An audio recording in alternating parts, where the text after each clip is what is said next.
Mind your P's, possibilities, and Q for questions as you supersize and grow your business.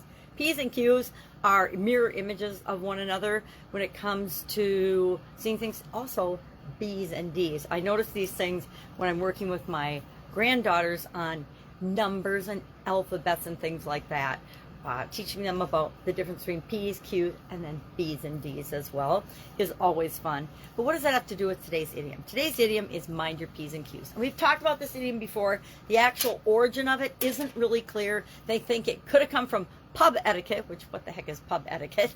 Do you have etiquette to go to your local pub or bar or saloon or whatever you call it, watering hole these days?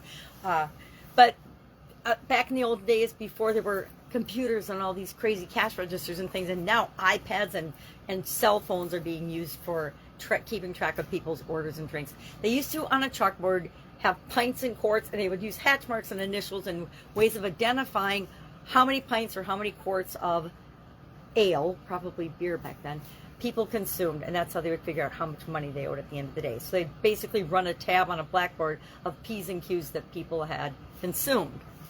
I don't know what else they use it for, but they probably used it for other things as well.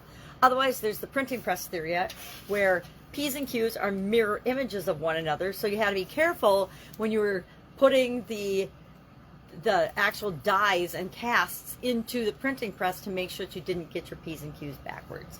I guess they probably had to do the same thing with B's and D's and other letters that have similar mirror effects as well. So that was another theory. And then there's another theory that it came from the French, monsieur and madame. I don't know how they got from that to P's and Q's and meaning anything, but it doesn't matter. The actual origin of this idiom isn't known. So I got to thinking about it today. We've talked about it before, and I'm sure we talked about paying attention to detail and the level of detail that's necessary as we're building and growing and supersizing our business, as well as being clear in our communication and concise, short and sweet. You know, I grew up in Procter & Gamble, my first job out of college, where they actually lived by the one-page email, the one-page letter, the one-page memo.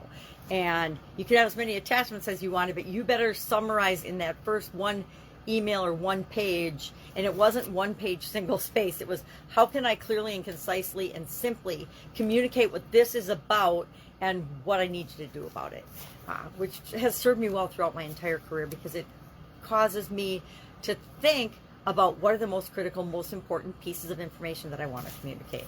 I'm sure we also talked about the importance of appearance and first impressions and how we show up. But what I really got to thinking about as I was pondering this idiom again was P's and Q's can stand for a lot of different things. There's a lot of P words, and piss poor planning on your part does not create an emergency for me. That's one of my favorite sayings that I got from my dad.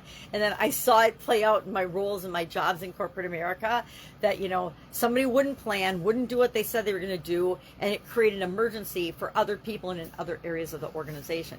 And so whenever I think of people not planning or doing their job or doing what they say they're going to do, it reminds me of that particular saying.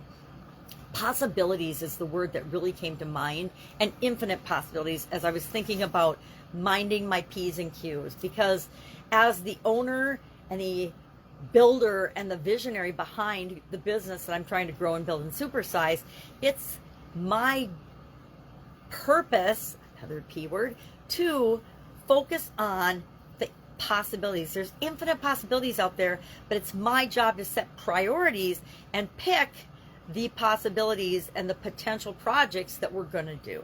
So there's lots of P words: planning, purpose, principles, things like that. Then Q always reminds me of questions, right? Because the quality of the questions that we ask as we're growing and building and supersizing our business determines the quality of the solutions and the results that we get. So it's important that we're always open to the possibilities and questioning and asking the right questions as we're examining and determining which of those potential projects to go after. So love to know your take on P's and Q's. What P's and Q's do you mind in your business? Profits is another good one, right? We better be making sure we're paying attention to our profits in order to grow and build and supersize our business. So think about some P and Q words today and how they impact your business. That's it. Have an awesome day. I'll, of course, see you tomorrow with another interesting idiom. What does it mean? Where does it come from? And how might you use it to supersize and grow your business today? Have an awesome day. Bye.